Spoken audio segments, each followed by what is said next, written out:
Friends, welcome to my YouTube channel. Thanks for watching this video. Exercise 5.2 से question number 5 करेंगे. The number of students in a hostel speaking different languages is given below. Display the data in pie chart. ये एक table आपको दिया हुआ है. इसके अंदर हॉस्टल के अंदर रहने वाले बच्चों का कुछ डेटा दिया हुआ है.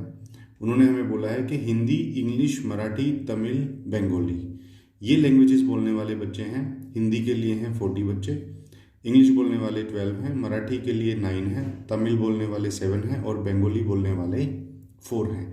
और टोटल स्टूडेंट्स जो हैं वो हैं हॉस्टल के अंदर 72. अब वो कहते हैं कि इस डेटा को आप पाई चार्ट के ऊपर दिखाइए. तो पाई चार्ट बनाने के लिए सबसे पहले तो आपको पता होगा कि पाई चार्ट जो बनता है वो बनता है एक सर्कल जो किसी भी रेडियस का हो सकता है. फिर उसके बाद हमें ये अंदर सेक्टर्स बनाने होते हैं, है ना. सेक्टर्स ही बनाएंगे ना. एक सेक्टर में लिखेंगे हम हिंदी बोलने वाले, एक में इंग्लिश बोलने वाले, एक में मराठी बोलने वाले, एक में बंगाली और एक में तमिल. लेकिन ये जो एंगल होता है कि कितने एंगल का एक सेक्टर ये बनेगा, ये हमें पहले निकालना पड़ेगा, तभी हम ये पाई चार्ट बना पाएंगे. तो अभी एंगल निकालने का देखिए क्या तरीका होगा. देखिए ये जो कंप्लीट टोटल एंगल होता है ये हमारा कितने डिग्री का होता है, ये हमारा होता है 360 डिग्री का. इसको हम होल एंगल या कंप्लीट एंगल भी बोलते हैं. ठीक है. अब टोटल तो है हमारा 360. अब देखिए इसी 360 के अंदर ये 72 बच्चे हमें शो करने हैं. यानी कि अगर मैं 360 डिग्री टोटल एंगल को नंबर ऑफ स्टूडेंट से डिवाइड कर दूं तो मेरे पास एक बच्चे का एंगल आ जाएगा कि एक बच्चे के हिस्से में कितना एंगल आएगा, है ना. और अगर मुझे 40 बच्चों का निकालना है तो मैं इस एक बच्चे के एंगल को 40 से मल्टीप्लाई कर दूंगा. तो वही मेरा 40 बच्चों के हिस्से में जितना एंगल आएगा उसकी वैल्यू आ जाएगी. बस इसी तरीके से हमको ये सोल्व करना है. सबसे पहले हम सेंट्रल एंगल निकालेंगे. तो देखिए इसको स्टेप टू स्टेप हम कैसे करेंगे. सेंट्रल एंगल हम पहले निकालते हैं. सबसे पहले सेंट्रल एंगल निकालेंगे हम हिंदी बोलने वाले बच्चों के लिए. तो हिंदी बोलने वाले बच्चे देखिए सबसे पहले तो हम 360 डिवाइडेड बाय 72 कर लेते हैं, है ना. ये एक बच्चे के हिस्से का हमारा क्या आ जाएगा, सेंट्रल एंगल. अब टोटल बच्चे हैं कितने, 40, तो 40 से मल्टीप्लाई कर देंगे. अब देखिए 72 1 जा 72, 72 5 जा होता है 360. तो 5 इंटू 40 हो गया है हमारा 200. ये आ गया है डिग्री. 200 डिग्री जो है वो हिंदी वाले बच्चों के हिस्से में आएगा. उसके बाद है इंग्लिश. इंग्लिश को 360 डिवाइडेड बाय 72, ये तो एक बच्चे का आ गया. अब इंग्लिश बोलने वाले हैं 12, तो उसको 12 से मल्टीप्लाई कर दीजिए. 72 1 जार 72, 72 5 जार होता है 360.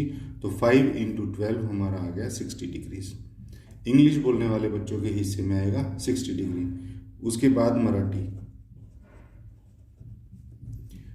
देखिए 360 टोटल है, एक 72 हमारे टोटल बच्चे हैं, तो ये एक बच्चे का आ गया. अब हमारे पास मराठी बोलने वाले 9 हैं, तो 9 से मल्टीप्लाई कर देंगे. 72 1 जार 72, 72 5 जार होता है 360, 5 इंटू 9 45. फिर उसके बाद तमिल एक बच्चे का निकलेगा हमारा 360 डिवाइडेड बाय 72, और तमिल बोलने वाले हैं 7, तो 7 से मल्टीप्लाई. 72 1 jar 72, 72 5 jar 360, 5 into 7 35. उसके बाद है बंगाली. बंगाली बोलने वाले बच्चों का देखिए 360 टोटल एंगल है, टोटल स्टूडेंट्स हैं मेरे पास 72, तो ये एक स्टूडेंट का आ गया. और बंगाली बोलने वाले हैं कितने, 4, तो 4 से मल्टीप्लाई. 72 1 जार 72, 72 5 जार 360, तो ऊपर ऊपर 5 और 4 बचा, 5 इंटू 4 20. तो इस तरह से ये मेरे पास सेंट्रल एंगल्स आ गए. क्लियर. अब पाई चार्ट बनाना कुछ भी मुश्किल नहीं है. सबसे पहले मैंने कोई भी रेडियस लेकर के एक सर्कल ड्रॉ किया. उसके बाद प्रोटेक्टर की मदद से, जिसको हम डी भी बोलते हैं, प्रोटेक्टर की मदद से मैंने एक रेडियस, देखिए मैं आपको थोड़ा सा, ये मैंने पहले ही बना दिया है लेकिन मैं आपको रफ हैंड से बना करके दिखा देता हूँ। मान लीजिए किसी भी रेडियस का हमने एक पहले सर्कल बना लिया, ये हमारा सेंटर होगा, तो कोई भी रेडियस पर आप एक लाइन ड्रॉ कर लीजिए। ठीक है, अब इस लाइन के ऊपर हम ये डी रखते हैं इस तरह से।